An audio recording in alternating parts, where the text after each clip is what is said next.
Thank you for joining us for Prep Extra Live, the playoffs show. It's like Christmas morning around here, Freddie. Unbelievable. All the brackets coming out. What a Sunday. Always one of the special moments of the year. It usually starts with all the drama of finding out who the at-large teams are and who the at-large teams aren't. Yes. As far as in our area, one that we thought might get in, Stevie, St. Paul. Did not make it in the Southeast Division. Yeah, I punched the numbers yesterday, and I kind of had a feeling that what happened was Paramount. They had one more win, or their opponents had one more win than St. Paul's opponents. There you have it. And the key to that was Paramount played Long Beach Wilson, who got a forfeit win from Long Beach Poly. Wow. So sometimes that when you forfeit those games, that trickles down, and in this case, I'll say something about the tiebreaker systems that CIF use. I mean, nothing is perfect. I like what they do, and they put it out in the beginning of the season, so you kind of know what the criteria is. But there's situations like I think El Dorado out there got in the playoffs today as an at-large. They didn't win one game on the field. They were 0-10. They won one game due to a forfeit. And got in because apparently their strength of schedule is so great. Right. But what does that matter when you can't win a game on the field? I mean, if you look at it, Steve, Kipple or Blair could have been inserted in the same spot and gotten the playoffs the same way. But the thing I think the reason they do the strength of schedule is it encourages to play up. Otherwise, everyone would try to look for they know how good their team is. The easiest games possible to get that 7-3. But what it says though, Aaron, too, is that you can use the human element, the eye test. You can use computers. Nothing's going to be perfect. There's going to be kinks in everything you try to do. That's one when you just sit back and look at it. I was on Twitter earlier this morning, and from the Mid Valley Division, Ganesha was pretty upset that they didn't get in, a 7-3 team who finished third in a league that's really improved in the Miramonte, and someone like El Monte at 5-5 gets in. So there's little Change the arguments. schedule, Fred. Yeah, well. Before one of them we get on to those schedules, but go ahead. Before we get on to those, about El Dorado, and I tweeted this out there this morning.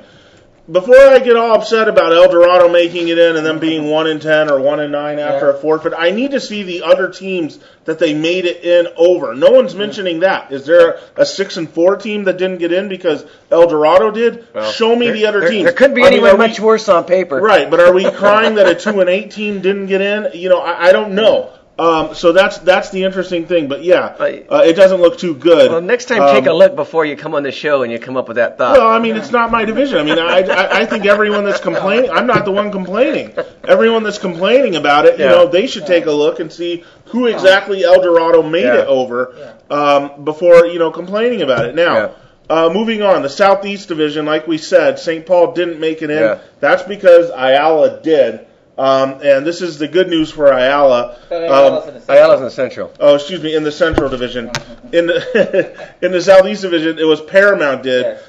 And that you could trace back exactly to strength of league. And strength of schedule, I guess that goes a part of it. Because you look at that. Yeah, you get 2 points. You get 2 points for strength of schedule, one just for your... If you're in the top league. It's very clear that CIF thought that the San Gabriel Valley League was the top league in the Southeast Division, and that's why Paramount's in there. Now, remember, Paramount was the team that got that stud running back Vander, who was the leading rusher and one of the better running backs in the Pac-5 last year at J. Sarah. He transferred back. He's at Paramount this year. He didn't help them win a league title this year, but he's got him in the playoffs, and that's a dangerous team, going forward now in the Southeast. Now, Ayala again, the Central. Ayala got in the Central, and now we got to remember that last year the at-large team in the Central was Bonita. They made it all the way to the semifinals, so that's something that Ayala can hang its hat on.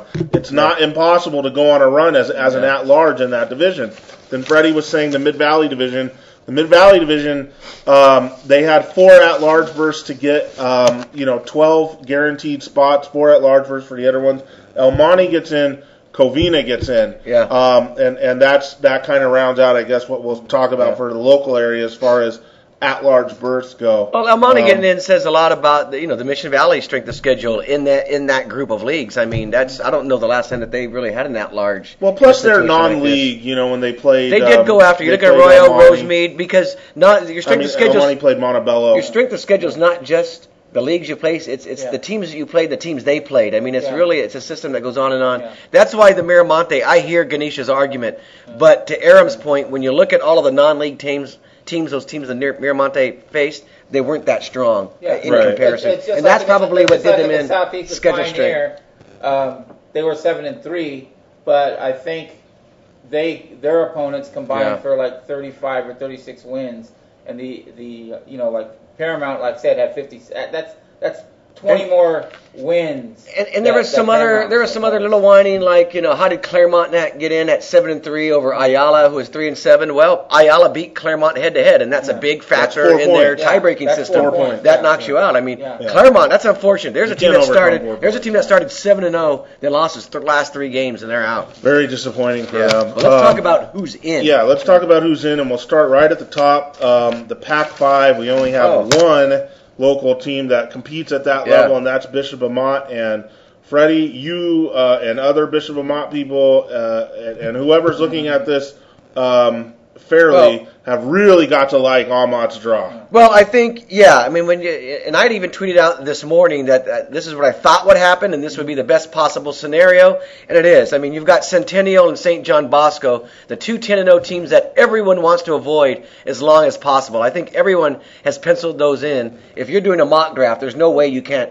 put those two teams in the finals. I mean, they've just been that much better than everybody else. So Bishop Amat getting a home game against Norco. Norco's in with Centennial in their league, but they got beat 61-20 in the last game. If you look at Norco, their best non-league win was like a 29-26 game over Rancho Cucamonga. It's a favorable draw for Amat. And the big thing is, if you're going to have to play a seed in the second round, they've avoided Centennial and Bosco. They would likely get Oaks Christian, the other 10-0 team. When you look at Oaks Christian, obviously you're good. You're 10-0, but their schedule strength, the teams they've played, doesn't add up. When you look at the margin of victories in a lot of those games, I think that's a game that Amat would take. And the other big thing on that is they did the pregame coin flips. Amat would be at home in that game. So Amat... Means the road for St. John Bosco? That means... Unless St. John Bosco plays. Yeah, the road to St. John Bosco for Amat is basically going to be 2 home games to get there. Right, but what if St. John Bosco plays 2 home games? They don't coin flip that far ahead. If they Okay. both have 2 coin flips, then you coin flip for that semifinal game. So all we know right now is that Amat has the home game against Norco, and if Oaks Christian beats Jordan, as everyone expects they will from the Moore League, then that could have been Long Beach Poly, by the way. But Bishop Amat has to go through Northview and Oaks Christian to get to Bosco, and then that game, who knows where that would be at. But best possible road to get back to the semifinals, and you got to like it, Aaron. I'll tell you why I like it is because you look at the upper bracket of the division, and you have the following: Corona Centennial, St. Bonaventure was right behind Oaks Christian, Mater Dei, and Sarah. That's a much tougher. I mean, you look at the bottom half of the bracket, and really, it's to me personally, it's basically St. John Bosco, Amat, and the rest. I don't even put Oaks Christian in Amat's class.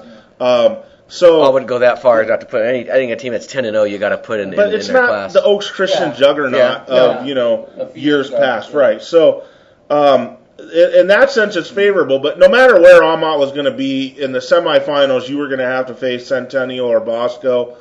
I'd probably prefer to play Bosco over Centennial because God, you're really picking. I mean, it's like, what do you want to get shot by, a machine gun or an AR-15? I mean, it doesn't. There's really no preferable way. What I don't know, and what I should have checked, is whether the coin flip situation in the second round for Bosco, because if they were on the road, then obviously Amat. Right, that's what I was referring to. Yeah, right. We don't know that yet. Right, but here's something I wanted to point out about the Pac-5, and Long Beach Poly didn't get in. Yeah, Long Beach Poly didn't get in. Boy, despite some really, really strong efforts by some people. This is the Pac-5, ladies and gentlemen. This is 25% of your bracket. Enjoy this, and don't tell me that we don't need the new playoff system when you have Lakewood, Jordan, Norco, Long Beach Wilson, and Corona. Those are Pac-5 playoff teams. That's not 1 or 2. That's what I named there. 4, 5. Yeah. That's pretty bad. Yeah. Well, I mean, this division's very top heavy. There's no denying the best 5, that's 4, great. 5 teams in SoCal. And it's a long show and to get into it. So your answer would be to take those teams who have no shot, drop them in a division where Yes. they have a championship and put those teams up that are in line to win a championship and let them be the bottom feeders. In other words, take a team They're that not might bottom feeders. take might not be no. bottom What you're saying is take it. Mission Viejo's a bottom feeder? Yeah, but you're gonna put them in the Pac-5 and say, okay, now go play Corona Centennial or St. No, John not Bosco. Mission Viejo or- won its league. It wouldn't play Corona Centennial in the first round. Well, they're going to have to. I'm just saying, you're going to put them in a situation where they're out first or second round. The when they have problem a is championship. that you look at the Pac-5 or you look at what you want to have as your D1 or your open division, and when you have teams that aren't even in the top 50 in SoCal, and maybe you've got 4 or 5 of them in there in the first round here. I know the top of the division's very stacked, and that's nice and everything. You got the top 5, 6 teams in SoCal in here, but I mean, there's something wrong with this division when it's got Norco, Corona, and that's going to happen. Jordan, and that'll likely happen next year. Lakewood. I want not going to happen next year. I want to see it happen. I want to see what the ripple effect is. I mean, it's a hard thing to really discuss now and know how everything's going to turn out. I really got to see who it affects and then come to that determination whether it looks fair. Well, this ain't over, Fred, because I tell you what, after Friday night, I'm going to add up the score totals of all the teams that were in these games, and I'm going to give you the final score totals. Well, that's great, Aaron. But you can go down 13 divisions in first round matchups and do the same thing for every division. That's what we're trying to change. That's what we're trying to change. I know you're probably right. So that's a great argument right there. Thank you very much for change. And that's what's coming in January. And I guarantee you when you make that change, the first round games in whatever division, the top seeds are still going to blow out the teams they play in the first round. Not so sure well, about we'll that. see. Yeah, we'll see. Especially not in the Pac-5. Or not still in D1. Even in the Pac-5. No. Because whoever the 16th best team is or the 15th best team, whoever they bring up from a lower division, they're still going to get smacked by the Centennials and the Boscos. I don't know how you can say that. I mean, if it's Vista Marietta, if it's Mission Viejo, whoever they rank as the 15th and 16th best teams in the Power Division is going to get smacked by those 2 top teams. No difference. I don't know how you can say that. Again, I don't know. In this case, because Corona and St. Bosco have smacked everyone anyway.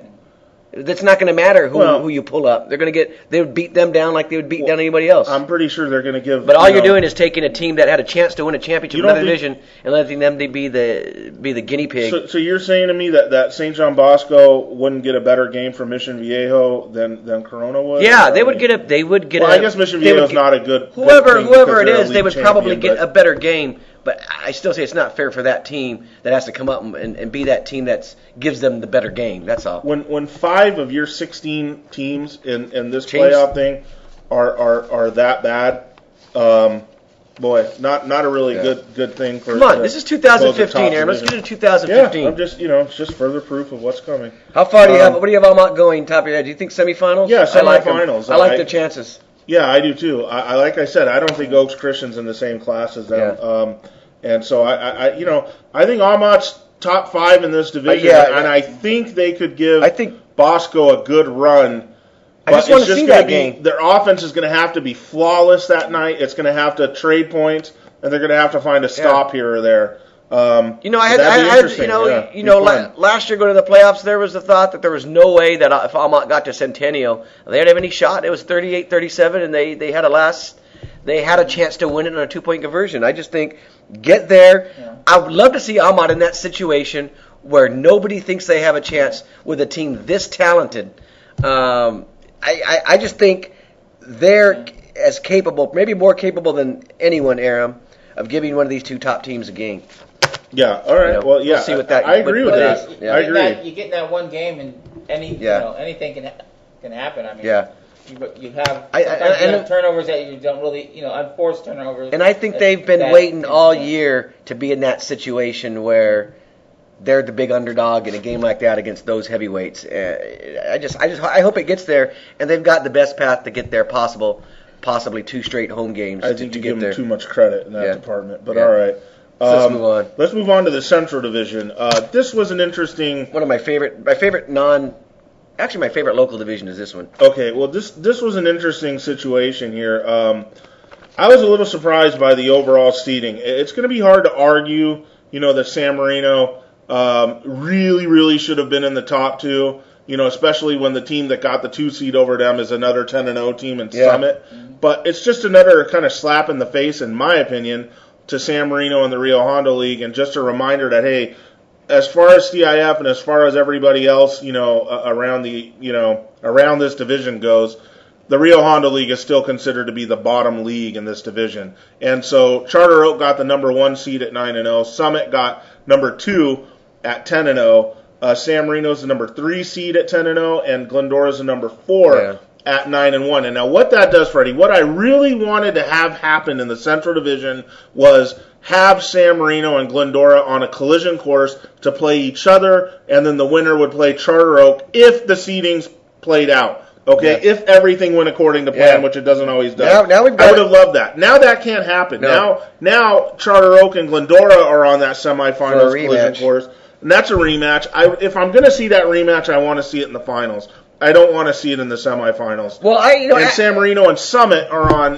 For me, I wanted to see on opposite sides of the bracket what I see, Charter Oak and San Marino, because those are the 2 teams I kind of thought had a pretty good chance of getting to the finals, and I thought that would be great. But wouldn't you want to see San Marino have to go through Glendora to get to Charter Oak? Well, I think San Marino's got to go through South Hills. What? I'm just kidding. They got to go here. They're going to go through Summit. What are you talking about? I think that's great, Aaron, because you can have 2 undefeated teams in the semifinals in San Marino and Summit, which I think would be pretty exciting. And I like the Glendora Charter Oak possibility of a rematch. But a rematch in the semis? I mean, if it's in the finals, again, that's fine. Hey, we played in the regular season and we were each good enough to reach the finals, but not in the semifinals. That really kind of burst my bubble a little bit. Do you think these 4 teams are a slam dunk semifinal teams? Because I see some. I wouldn't be surprised if San Marino gets upended. Although I like San Marino, I'm picking them to get the semifinals, and from there I'll do my picks later in the week. But I do think Diamond Ranch could be a dangerous game for them. I think if Bonita wins, an 8-2 team, they could be a team that might give San Marino problems in a second round game. Summit, I don't see out of those 3 teams, Chaffee, Chino, South Hills, I don't see anything stopping them from getting to the semifinals. Yeah, they should cruise into the semifinals. When I look at the Glendora, Glendora has that possibility of that rematch with Colony, the defending champion in the second round. That's the team that knocked them out. Glendora's got a lot of rematch possibilities. That's a heck of a game. Because they've got, I think they handle South Pass, but they could have Colony followed by the Charter Oak rematch. The Charter Oak one, what intrigues me there is the possibility of Charter Oak Monrovia in the second round, which for years I've always kind of wanted to see those 2 teams, because I think, they're 2 public schools that have fought for area players. There have been destination stops for area players that have been choosing these public schools to go to because of their coaching staffs and their recent winning.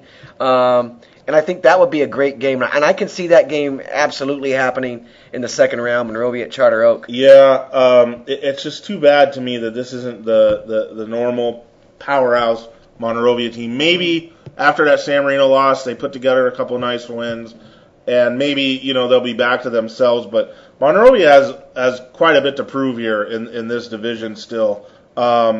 So I don't know about that. And if they did play Charter Oak, I'm not sure how good of a game that would be. But it's a game that if Monrovia could beat someone like a Charter Oak, that would just set everything off for them. I mean, everything they've done all year, the loss to San Marino, that would set everything off. The blogs would just absolutely blow up. The Greenie and all of these guys would just come out of the woodworks. Yes. We'd have 1 million views, comments, hits, and it would be great for us. I mean, I'm not going to say it's not, because Monrovia's they've got a following that's real, and I like that about them. And I think the rest. And I don't think Charter Oak's unbeatable. They're very good, but I don't see them as an undefeated, top-heavy team. I think the rest of this division is still doubting San Marino to a certain extent, and I tell you what, you're going to have to not only be talented, but you're going to have to be smart to beat San Marino, because that might be, football IQ-wise, the smartest team in the division.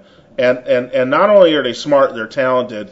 You could take. I know there's guys like Cam Brown and Matt Fink in this division, and Summit's got some. Who's the guy out there that's running for all these yards? Is it Summit that has him? Summit has that guy. There are some really, and Zion Eccles is a heck of a player. I mean, there's some really nice individual talents in there, but Carson Glazer and JP Shofi, they fit on anyone's team. Anyone in this division, they're just as good, if not better.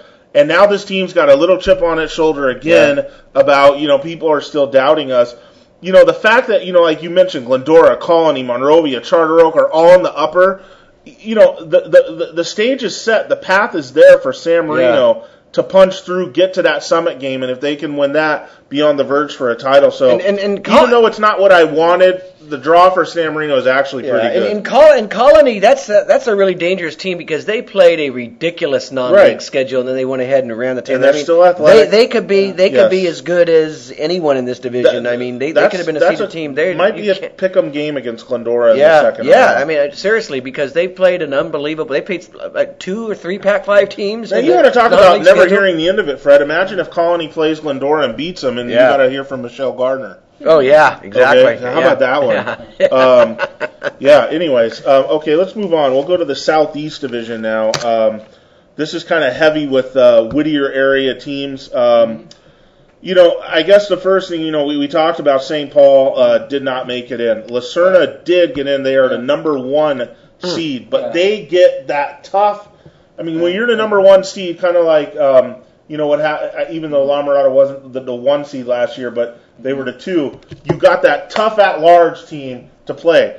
Yeah. Paramount is not your usual gimme at-large. When you start looking at maybe the bottom 2 or 3 teams in this league, I start thinking that you're looking at Norwalk. I start thinking that you're looking at Crescenta Valley, Whittier, Santa Fe, those types of teams.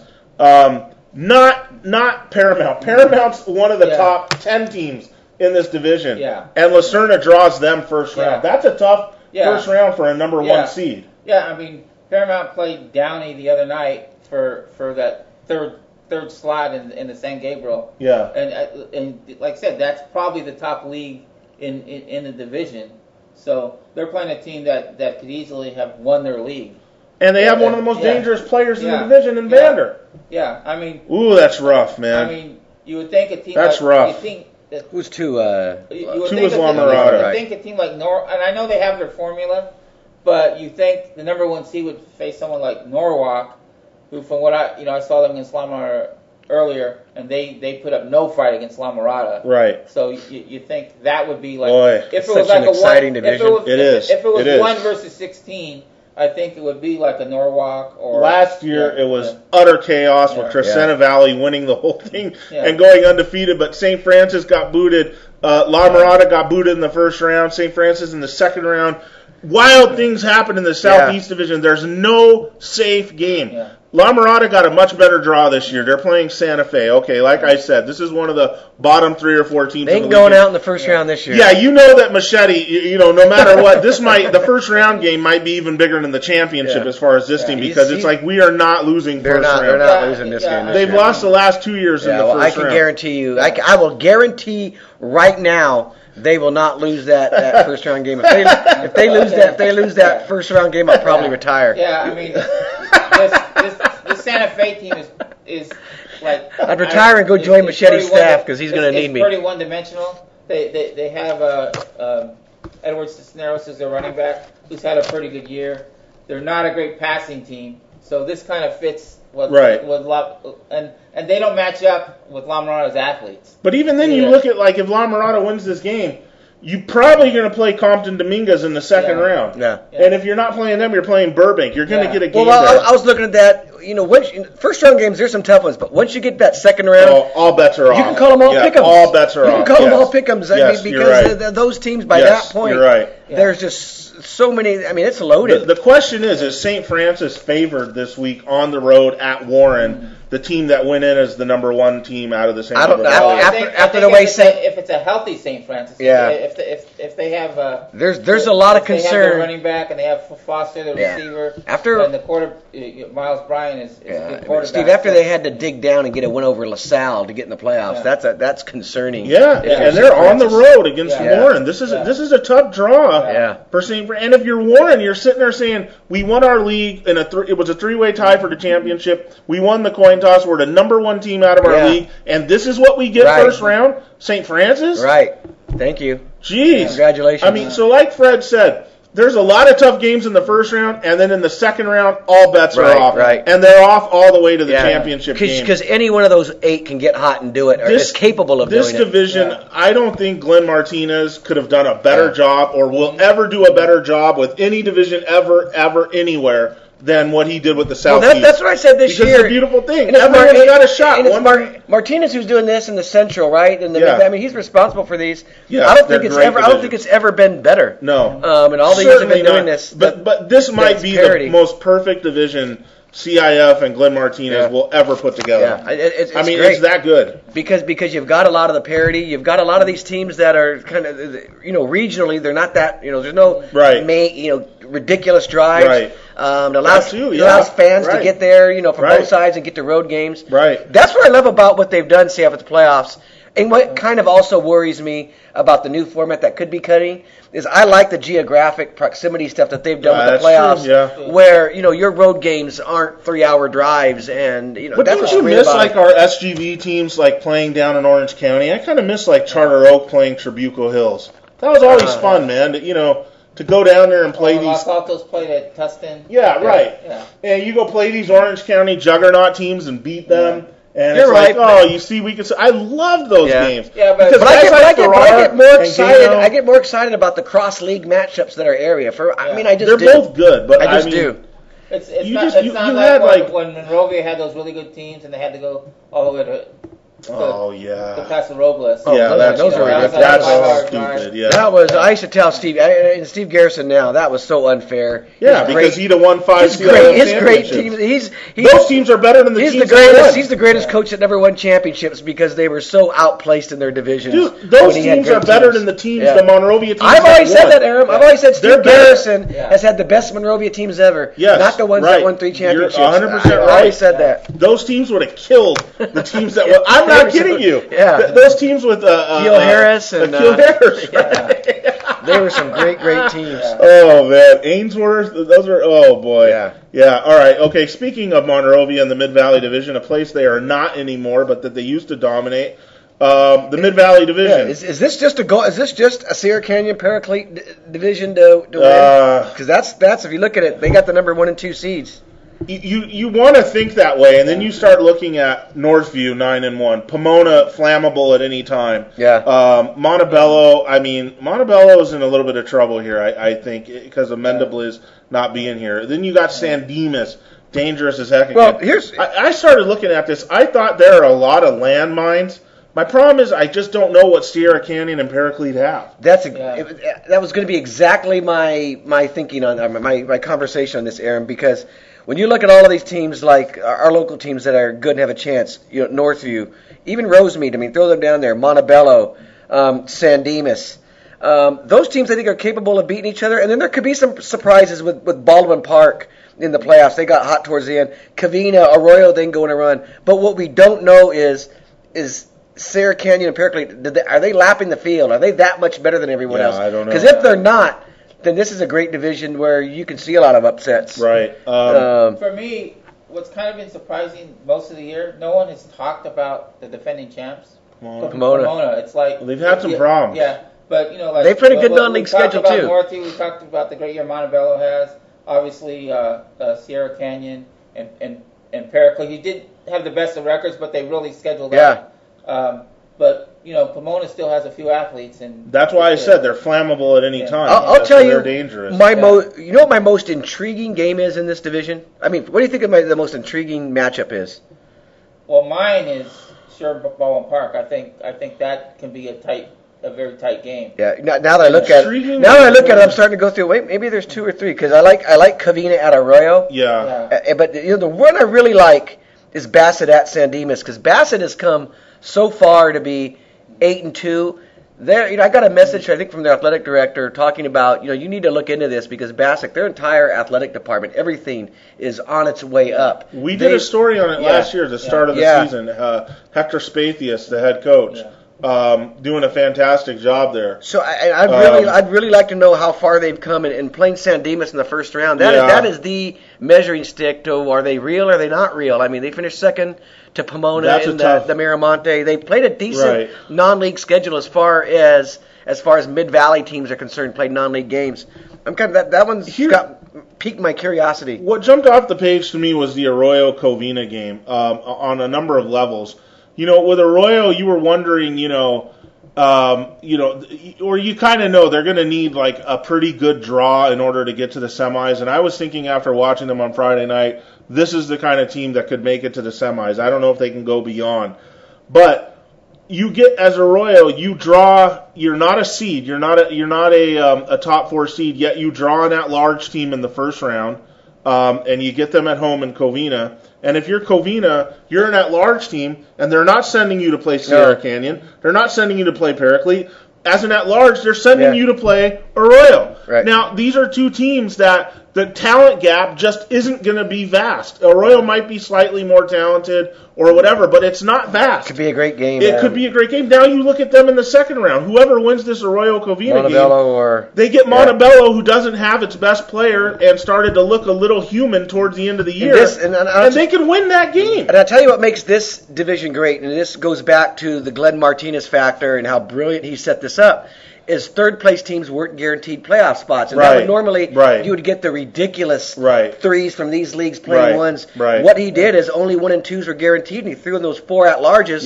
That really, that made the parity, and that set up a Covina Arroyo, a first-round game. And some of these other ones with the at-larges that are pretty good. I really liked what he did there, not guaranteeing third-place teams from leagues that weren't going to do anything at all. Look at that score from week 3 this season. Arroyo and Montebello.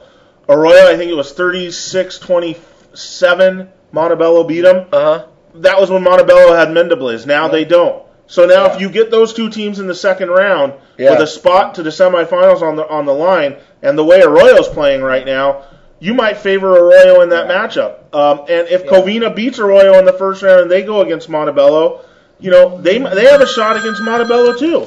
So what a beautiful situation. Then you look at Northview and Rosemead.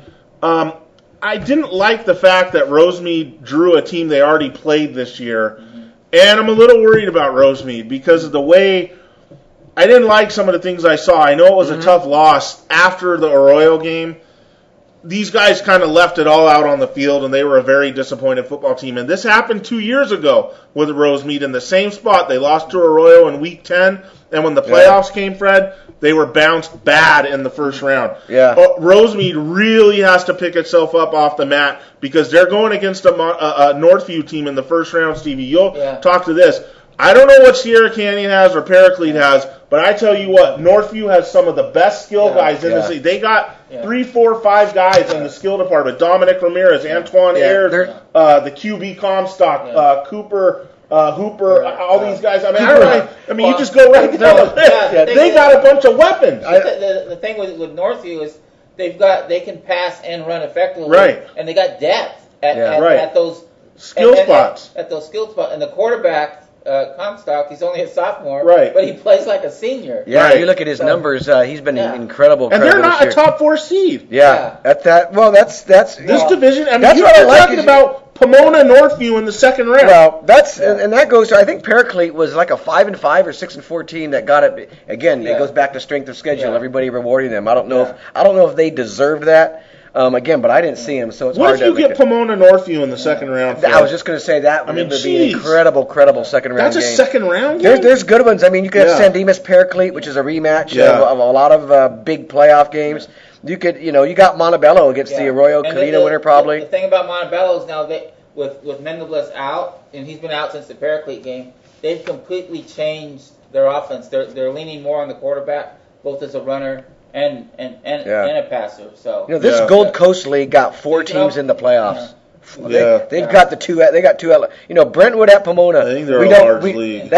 We don't know how good they are. The other one, Viewpoint at Montebello. Those are games that we're just going to have to see how strong that league is. We're going to know after week 1, I think, when you look at the scores, how real or not real those teams are. But boy, if you're a fan of neighborhood football like I am, like James Escarcega, who was out there videoing the Arroyo Rosemead game. If you're a fan of that, the whole city comes and watches the game, and it's not Pac-5. We all know that. The guys make a few mistakes out there. They're not the fastest, but it can get pretty dramatic and fun, and it's crowded, and it's a great thing. And these are guys that are not transfer guys.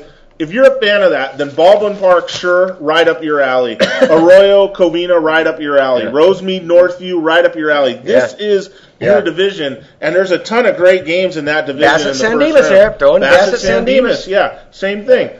These will be great situations for fans to go out and enjoy, and hey, we'll see what happens there. All right. Very good. Moving on, we have the Northwest Division, Stevie, that we should talk about real quick. I mean, there's not really much to say here. Yeah. This is where the Pasadena Polys, Maranathas, Rio Hondo Preps are. None of them got a top 4 seed. The team, and I was telling Fred earlier in the office, usually we have one of these teams, Rio Hondo Prep, playing for a championship, or Pasadena Poly went to the championship last year. Maranatha was the number 1 seed last year. I don't see any of these teams getting that far this year. You have Notre Dame up at the top, Stevie. You have 29 Palms down at the bottom. And this is a tough division. Mission Prep. Who won the Prep League. They face Napomo, which is traditionally an extremely strong team. There ain't no geographic proximity in these divisions either. No. Right. You wanted road trips, Aaron? There's road trips. It's either the high or low desert here. Yeah. Okay, now let's talk about our most likely CIF championship game participant. Not saying they're going to win it, because San Clemente, the defending champion, is in this division. But La Habra gets the number 1 seed in the Southwest Division. Mm-hmm. They open up at home against Kennedy on Friday. They're the 3 team out of the Empire League. Down on the bottom of the bracket, San Clemente is the number 2 seed. San Clemente and La Habra have been on this collision course to play for that division championship. I don't know. What do you think of that, Steve? Yeah, I mean, there's no surprise there. I thought La Habra, the way they played throughout, they've been blowing. They blew out the whole league. And I thought it was a good league. Yeah, and they there's a lot of teams in there that had good records. Yeah. I thought it wasn't. Sonora's a good club, right? And they blew them out. Buena Park's good too. Yeah. These are not a walkover league, but they made it look like that. But and they gave Mission Viejo a game, who I think is a top seed in their division, or at least they're one of the top 4 seeds in their division. Right. And they could have very easily won that game. They beat Los Alamitos, which Los Alamitos is kind of... They don't even make the playoffs this year, do they? Who? Los Alamitos. But they blew out Colony, who is... La Habra did. Yeah, right. So... That was over at halftime. Yeah. Collision course, man. Yeah, you have to take care of business, obviously. Right. But I wouldn't be shocked if they're playing San Clemente in the final. Yeah, that should be a fun division, especially if it works out to those 2 teams playing for the championship. I don't know. Is there another division here that I'm missing that we should talk about? That's all. Pretty much it. Okay. I don't know. Any final thoughts from you guys? I mean, that last thought in that Pac-5 division, getting back to the Long Beach Poly, had they done what some people have suggested, the Moore League, and insert them and take Jordan out, you realize they would have been the Moore third-place team playing Oaks Christian, and then the winner of that would have played Bishop Lamont, which would have been pretty damn intriguing. That would have been then, if Long Beach Jordan upsets Oaks Christian, and they probably would have, that could have been a second-round game on the road for Bishop Lamont. So they've really lucked out with the whole Long Beach Poly situation and how that worked out. Wow. Okay. All right. So that should do it. I mean, hey, get on the blogs. Get on Twitter, get on wherever you want. I mean, there's lots to talk about right now. Get those predictions going. We'll have coverage all week leading up to the games. We'll have 2-minute drills later this week, Freddie, talking about some of the biggest games.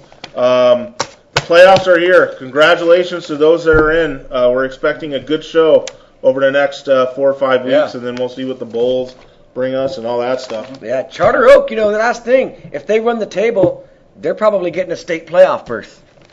Isn't it all champions? Don't all of them make it? Yeah, you have to win a championship. Yeah. And then, but there's more slots this year. They've got a good chance. There's more slots. Interesting. We'll see you.